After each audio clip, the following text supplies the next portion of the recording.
আমার বাসায় বিয়ের আলাপ হচ্ছে। ওর তো কোনো ক্যারিয়ার গোলই নেই। ও যে প্রফেশনটা বিলং করে এটা তো কোনো ফিউচার নেই। বললেন আরেকটা বার একটু। আমি বলেছি বুলশিট প্রফেশন। তোমার বাবা মা তোমাকে কোনো শিক্ষা দেয়নি। প্লিজ বাবা মাকে নিয়ে কথা বলবেন না। তোমার বাবা মা হচ্ছে অশিক্ষিত, মূর্খ এবং তুমিও তাই হয়েছো।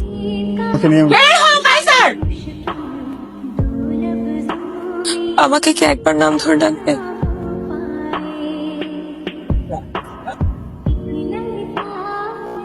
কি আশ্চর্য, সবসময় রাস্তাঘাটে এরকম রেগে যাও কেন?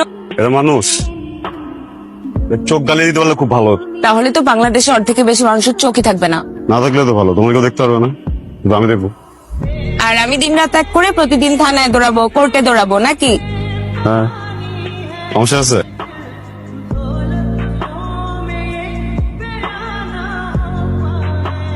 বাড়িওয়ালা এত প্রেশার দিচ্ছিল, সরি। প্রকাশক কি বললো? মিষ্টি কথায় কাজ হবে না, এক হাতে পাণ্ডুলিপি দিন আর এক হাতে টাকা নিন। তো পাণ্ডুলিপি জমা দিচ্ছ না কেন? শেষ হতে হবে তো, শেষ না হলে কি যাও। আমি একটা কথা বলি, মনোযোগ দিয়ে শোনো। যদি রাইটিং কে প্রফেশন হিসেবে নিতে চাও তাহলে ধ্যান, ধারণা, জ্ঞান সবকিছুতেই শুধু এইটাতেই মনোযোগ দাও। কারণ জীবনে কোথাও ফোকাস না করলে, মনোযোগ না দিলে সাকসেসফুল মানুষ হতে পারবা না। ওকে, ইওর হাইনেস।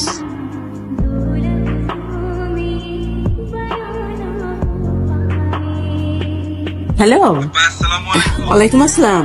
ওই যে বলছিলাম না, তো দুলাভাই আমার সামনেই আছে। আপনার জাভেদ সাহেবের কথা মনে আছে? যে গণপূর্তের ওনার ছেলে আপনার জন্য আপনার সাথে কথা বলতে চান। আমার বাসায় বিয়ের আলাপ হচ্ছে। কি বলো? সবকিছু যোগ যোগ যোগ হিসেবে নিতে নিতে সিরিয়াস টপিক গুলো যোগ মনে হয় তোমার, তাই না? বুঝতে পেরেছি। এখন তুমি জানতে চাচ্ছ এই বিষয়ে আমি কি করব। তুমি আমার জন্য অনেক ইম্পর্টেন্ট। আমি আমার পুরোটা লাইফ তোমার সাথে থাকতে চাই। কাইজার, বাবার সাথে সাবধানে ভালো করে সুন্দর করে কথা বলবা কিন্তু। বাবা কাইজার, তোমরা একটু বসো, আমি চা বানিয়ে নিয়ে আসি। ঢাকায় থাকো? জি, স্কুলের সার্টিফিকেট পাওয়া পর্যন্ত মফস্বলে বড় হয়েছে। এবার তো আব্বা মা মারা গেলেন, পরে ঢাকা চলে আসছি। আত্মীয় স্বজন বহল তবিয়তে আছেন। মানে আমার বাবার যা কিছু ছিল সবকিছু দখল করে ওনারা ভালো আছেন। আমি প্রশ্নের কাছে যেটা শুনলাম, তুমি জব করতে চাও না, বিজনেস করতে চাও না। জব বা বিজনেস কিছুই করবে না। বাবা অ্যাজ আ রাইটার কিন্তু ও অনেক পপুলার। মানুষজন বলে একদিনও হুমায়ুন আহমেদের মতো বড় হবে। একদিন? এখন তো না। ওর তো কোনো ক্যারিয়ার গোলই নেই। ও যে প্রফেশনটা বিলং করে এটা তো কোনো ফিউচার নেই। একটা বুলশিট প্রফেশন। বললেন আরেকটা বার একটু। আমি বলেছি বুলশিট প্রফেশন। ভালো কোন প্রফেশন মনে হয় আপনার কাছে? দুর্নীতি করা, ঘুষ খাওয়া। Shut up! আপনি আপনার বুকে হাত দিয়ে বলেন তো, এই যে আপনার বাড়িতে আপনি এরকম দামি সোফা রেখেছেন, লাইফস্টাইল মেনটেন করেন, আপনি যে স্যালারি পান ওটাতে যায়? কাইজার, এটা দেখার দায়িত্ব কি তোমার? তুমি কার সাথে কথা বলছো জানো? আমি একজন ঘুষখোরের সাথে কথা বলছি।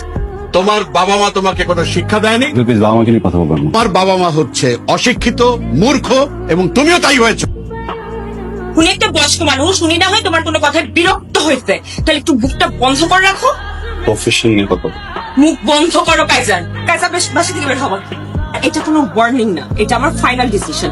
আমার সাথে আর কোনো ধরনের যোগাযোগ করবে না, বের হও। আমি তো বাবা মাকে নিয়ে বের হও কাইজার।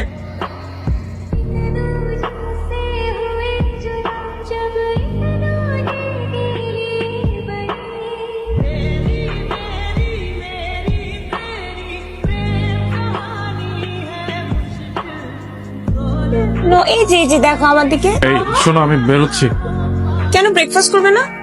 আরে বলো না, অফিসে কি একটা ঝামেলা লাগছে, এক্ষুনি গিয়ে আমার ম্যানেজারের সাথে বসতে হবে।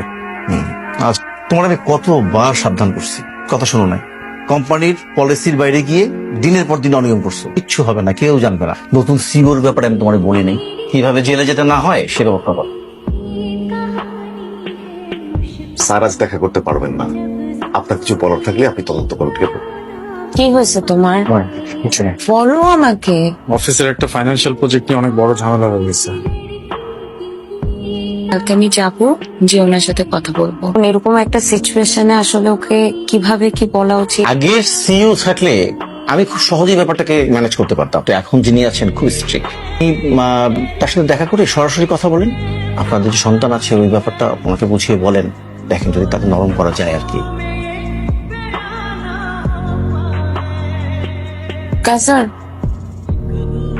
টিমের সবাইকে কনফারেন্স রুমে আসতে বলুন। কাইজার, ওনাকে বলুন আগামীকাল আসতে। আপনার জন্য ফোন করে তারপর আসে।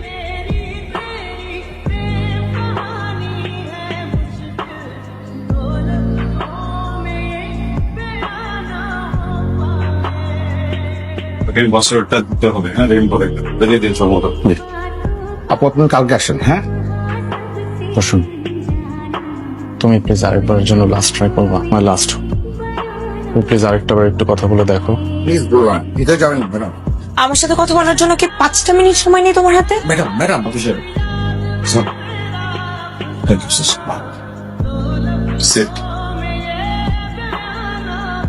বলুন।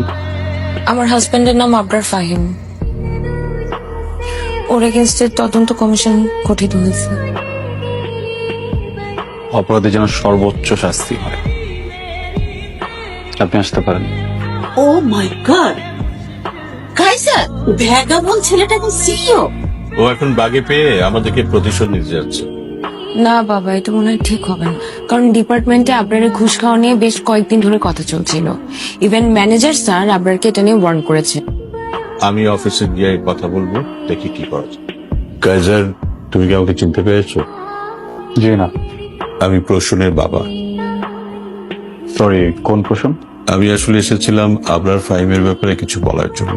ছেলেটার যদি এখন জেল জরিমানা হয়, আমার মেয়েটা দুধের বাচ্চাকে নিয়ে অসহায় অবস্থা করবে। এই সমাজে একটা শিশুর বাবা যদি জেলে থাকে, ওঠাটা স্বাভাবিক হয় না। লজ্জায় অপমানে আমার মেয়েটা হয়তো মরেই যাবে। এখানে আমার কি করার আছে বলুন? আমি দুর্নীতিবাজ, ঘুষখোর, এই ধরনের মানুষগুলোকে না একদম দেখতে পারি না।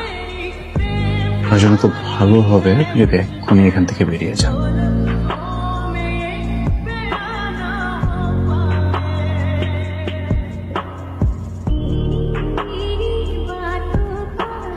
তুমি কি চাও আমার থেকে?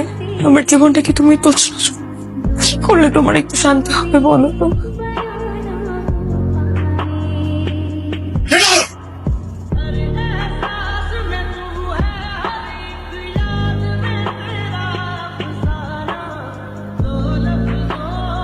মিসেস ফাহিম, আমি খুবই দুঃখিত আপনাকে এমন একটা জায়গায় ডেকেছি। আসলে যে বিষয়ে আপনার সাথে কথা বলবো এটা আপনার জন্য খুব সম্মানজনক না, তাই অফিসের সবার সামনে বলতে চাইনি। বেশ কয়েকবার অফিসে এসেছেন আমার সাথে কথা বলার জন্য, কিন্তু আমি আপনাকে সময় দিইনি। আপনি নিশ্চয়ই ভেবে নিয়েছেন এর পিছনে ব্যক্তিগত কোনো কারণ আর ভুল। আমি বা আমার কোম্পানি আমরা প্রফেশনাল, তাই ডকুমেন্টস ছাড়া আপনার সাথে কথা বলতে চাচ্ছিলাম।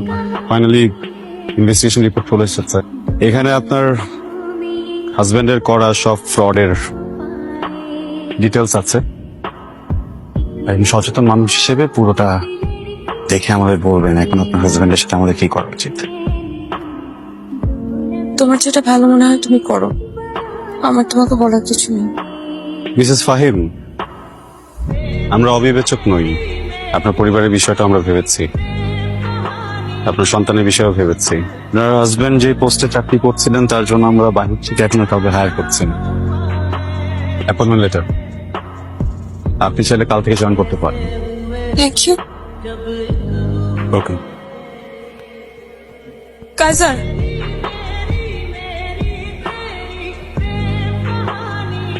আমাকে কি একবার নাম ধরে ডাকবে? Good luck Prasun.